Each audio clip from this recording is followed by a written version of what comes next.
I will spare you of the long time no see portion of the video and just get into it. I've literally just pulled over in the middle of town because I'm so excited to read some of the books that I've been reading. And my bag has just been comically large and heavy lately because I've been reading such good books and I want to take them everywhere I go. And I'm about to get a Pokeball. I just really want to talk about these, and there's still like some sun up, so I figured no time like the present. Let's start with maybe the biggest one, this lovely gorgeous copy of Moby Dick. And you know, I'm realizing I maybe should have not parked in the middle of like a main street because there's so many people walking past. I feel a little bit awkward, you know. I'll never see them again. We persevere. You can see them all in my side mirror. Ooh. Okay, anyways, this lovely giant edition. What is this? The Arion Press? Arion Press edition of Moby Dick, which I've wanted for a long time. Such a cool spine too.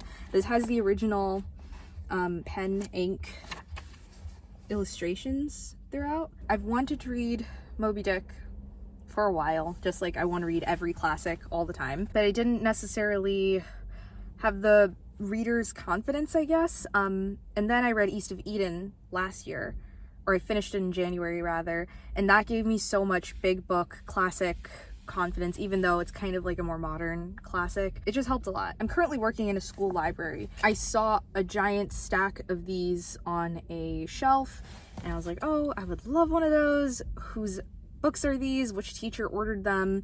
And I was told which teacher, and I let that teacher know, and they very kindly gave me a copy and then invited me to attend class if I wanted to, because it's like a specialty class. It's like just for the seniors, and it's half a semester, or it's one semester rather, so half the school year, and they're just reading this book the entire time. I took him up on that offer, and I've been attending class, and it's really cool. It's kind of like, I've tried to start and attend book clubs, but you know, it's kind of hard to keep up because everybody's got busy lives. But this one, because it's a class and they have to like show up, you know, it's like it's actually working out, and it's really nice to read a big kind of intimidating classic like this with other people. I'm on page 105, so just about a fifth of the way through, because I think this is like 500-ish pages, and it's actually very, very funny and far more accessible than I thought it would be. I mean, I love the I love the first paragraph of the first chapter. I feel like I've read it to death so many times on this channel, so I will just leave you with that. Like, you can pause and read that if you'd like, but I won't do it. This one is definitely a big weight that I've been carrying around, but happily so. Then this one's not so big. 1,000 Splendid Suns by Khaled Hosseini. I'm really not very far into this one at all. Ooh, Angelica, if you're watching, here's the bookmark you gave me. But I'm on chapter 10 of this one. This is by an Afghan author. He wrote The Kite Runner, which is, I think, his more popular novel that my cousin Hannah had to read for school, The Kite Runner, and she didn't totally love it, but then she picked up 1,000 Splendid Suns after she read The Kite Runner when she was like 13, and she really liked it then. And Hannah and I have a weird ongoing book club where we like try to read books together, but it sometimes doesn't work out. Anyways, we were reading Crime and Punishment last year, kind of fell off of it. She was randomly at a bookstore and saw a copy of 1,000 Splendid Suns and remembered how much she loved it, and she bought it and just started reading it that night. And she texted me, she's like, I just stayed up like till way past my bedtime reading, and I'm having such a good time.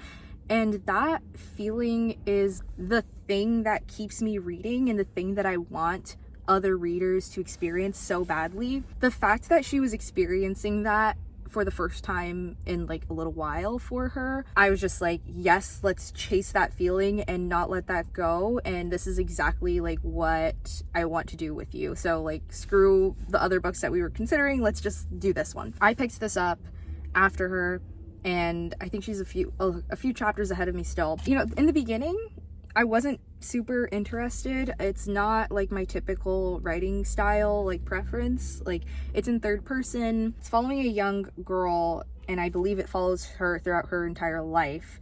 And we're starting pre-Taliban era, I think in the 70s. We experience the Soviet invasion to the reign of the Taliban to post-Taliban rebuilding.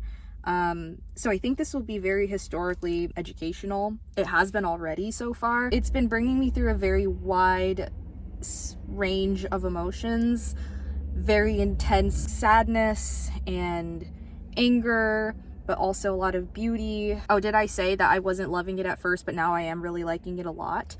And it's just like, I needed to get used to it. I feel like reading a new author, like for the first time, it's literally like learning a new language, because you just don't really get how they communicate at first, and then after you warm up to them a little bit, you're like okay, I know what you're trying to say, I get you now. So that was me with Hosseini, but I'm really enjoying this now. But this is a hardcover from the library. Also, something about, you know, like the shiny wrapping on a nice hardcover library book just makes me feel like so nostalgic. It reminds me of my childhood. I did order a used paperback from Pango because I had some leftover like Pango books. So I ordered a paperback so that I can start annotating, because we did meet at a coffee shop, Hannah and I, a couple of days ago, and we were discussing like what we had read together, and she had all of her annotations ready, and I was like, oh, I wish I had some, but I haven't been marking anything. I could use tabs, but I just haven't been doing it, and I would like to annotate, and it's been done. It's already ordered, so nothing we can do now.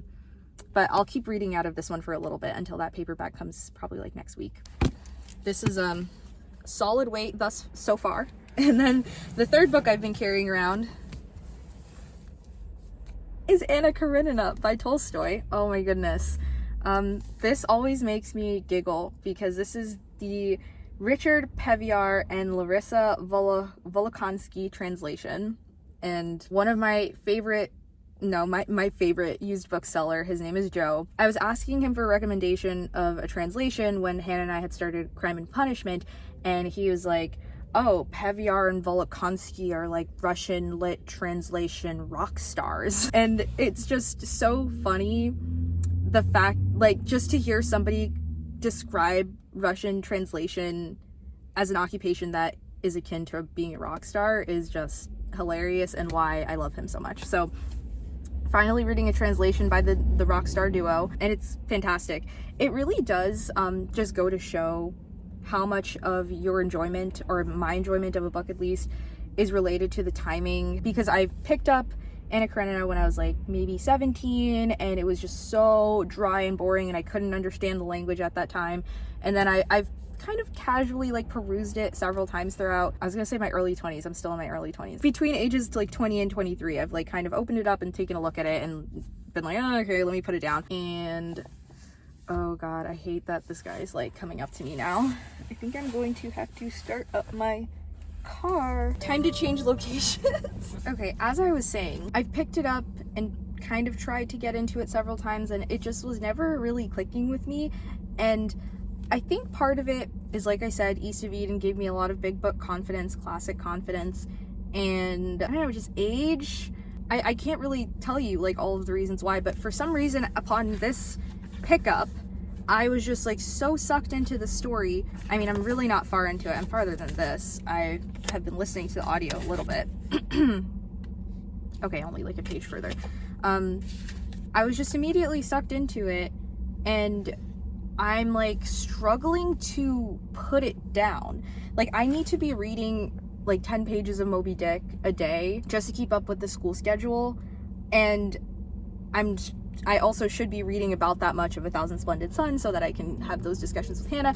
But all I can do is think about this. Like, I'm having a hard time controlling myself from just like picking this up and wanting to like sit with this all day long, which is one of those feelings. Like, it's the same thing as when my cousin told me that she was up late reading past her bedtime. Like, this feeling of, I have a bunch of other books that I'm supposed to be reading, but I just desperately want to continue with this one. You know, I haven't felt that in a while. That's my my triple threat, the 3-book stack that has been in my purse causing me back pain. What else have I read lately? I just finished The Favorites by Lane Fargo, which is like an ice skating drama. It's a Wuthering Heights retelling, which I did like the Wuthering Heights movie.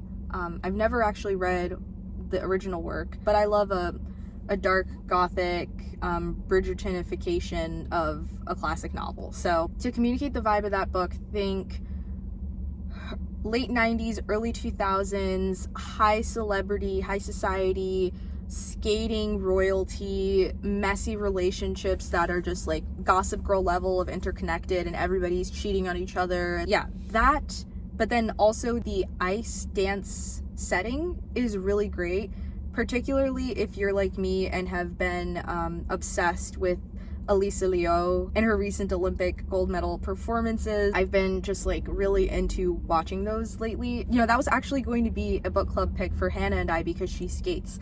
But, you know, when the book spirit is on you and you stay up past your bedtime reading something, then you listen. So I ended up reading that one on my own, or I listened to the audiobook for most of it, and that was fun.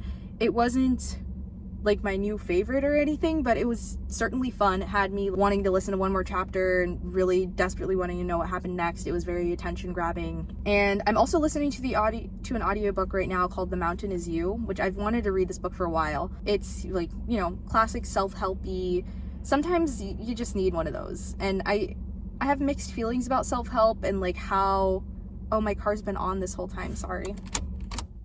My apologies. I have mixed feelings about self-help. Right now, the feeling at the top of that bag of mixed feelings is positive, so we're reading that. And that's all about like self-sabotage, opening your mind to the possibilities of like what you're capable of and not limiting what you think you can do, which is really valuable for me right now. Anything else? No. I don't think I'm reading anything else right now. I mean, I probably am. I'm reading my first manga, Yona of the Dawn, and I am enjoying that because I found somebody donated like the first 5 volumes in perfect condition at my local thrift store, and I just couldn't leave them behind. They're really, really beautiful. I can hopefully insert a clip if I remember right now of them at home. And I do want to also mention that I'm super, super into Lana Del Rey at the moment. Ooh, my stomach's growling. It's time for poke. Time for poke. But I will say Lana Del Rey's music is kind of like reading a book in a way. And fun fact, in an interview, Donna Tartt was asked what modern musicians or performers that she actually likes, and one of them, if not the only one, I think she said was Lana Del Rey. And like everything else she listens to and likes is like mostly like older stuff, but she does really like Lana Del Rey's music, which checks out. Okay, I'll leave you there. Chaotic, just random updatey sort of video. When the urge strikes me to just gossip about books, I pull over on a main street and do that. So I hope you got a good recommendation from this or found this useful or entertaining. So yes, happy spring, time for poke, and I'll see you in the next one.